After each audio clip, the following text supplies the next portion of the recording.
एक बौद्ध भिक्षु और उनका शिष्य एक जंगल में कुटिया बनाकर रहते थे।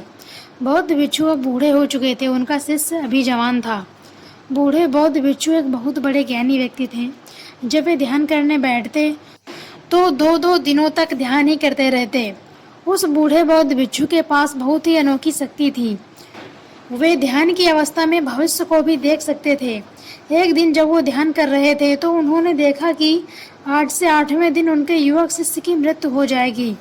उन्होंने अपने शिष्य को पास बुलाया और कहा, मैं तुम्हें अगले 7 दिनों की छुट्टी देता हूँ। अगले 7 दिनों के लिए तुम अपने घर रहकर आ सकते हो। शिष्य ने खुशी से कहा, क्या सच है गुरुवर? गुरु ने कहा, हाँ, मेरा पिछले कई दिनों से घर वालों से मिलने का दिल भी कर रहा था। शिष्य ने मुस्कुराते हुए कहा। गुरु ने कहा, ठीक है, अब तुम जा सकते हो, लेकिन याद रहे 8वें दिन की शाम होने तक तुम्हें यहाँ वापस पहुँचना है। शिष्य ने अपना सिर हिलाते हुए कहा, ठीक है गुरुवर, मैं पहुँच जाऊँगा, लेकिन आप अपना ख्याल रखिएगा। आप बूढ़े हो चुके हैं, इसलिए आश्रम का कोई काम ना करें, उसे मेरे लिए छोड़ देना, मैं वापस आते ही इसे कर दूंगा। इसके बाद शिष्य गुरु को आशीर्वाद लेकर पहाड़ी से नीचे उतर गया, बिना वह देखे कि गुरु की आंखों में अपने शिष्य को खोने का दर्द था। शिष्य के गांव के रास्ते में एक नदी पड़ती थी।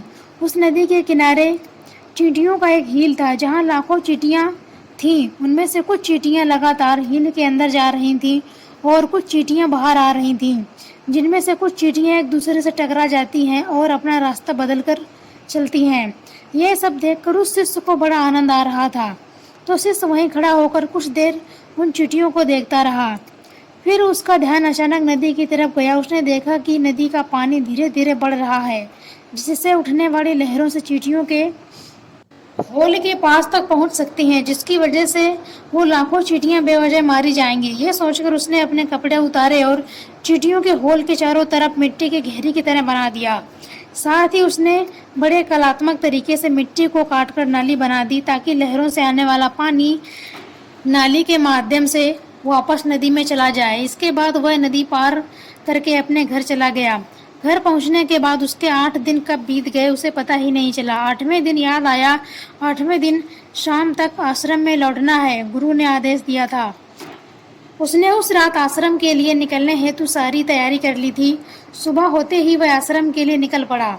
उसे उम्मीद थी कि वह शाम होने से पहले आश्रम पहुंच जाएगा। शाम को इधर गुरु आश्रम में बैठे बैठे ये सोच रहे थे कि आज तो 9वां दिन है, अब तक तो मेरा शिष्य दुनिया को छोड़ चुका होगा। वह इस बात से काफ़ी दुखी थे कि वह मरने से पहले अपने शिष्य को आखिरी बार देख ना सके। गुरु बैठे हुए ये सब सोच ही रहे थे कि दूर से उन्हें एक इंसान आता हुआ दिखाई दिया। उन्होंने ध्यान से देखा तो चौंक गए। अरे, ये तो मेरा शिष्य है। गुरु ने दौड़कर शिष्य को गले से लगा लिया। वह इस बात से अचंभित थे कि 8 दिन बीत जाने के बाद भी अभी तक मेरा शिष्य जिंदा कैसे है। गुरु ने शिष्य को कहा, यहाँ से जाने के बाद जो कुछ भी तुमने किया है वह सब कुछ मुझे बताओ। शिष्य ने चींटियों वाली कहानी गुरु को सुनाई। कहानी सुनते ही गुरु ने यह समझते हुए देर न लगी कि शिष्य ने लाखों चींटियों की जान बचाई थी और उसके इसी कर्म का परिणाम है कि उसे एक लंबा और खुशहाली भरा जीवन प्राप्त हुआ है। कहानी सुनने के बाद गुरु के मुंह से अनायास ही निकल गया कि कर्मा लौट कर जरूर आते हैं। शिष्य को गुरु की बात का मतलब नहीं समझ में आया, लेकिन उसने पूछा भी नहीं। वह चुपचाप आश्रम के कामों में लग गया। अगर हम अपनी ज़िंदगी में देखें तो हमें ज़िंदगी में खुशी खुशी जीने के लिए अच्छे कर्म करते रहने चाहिए।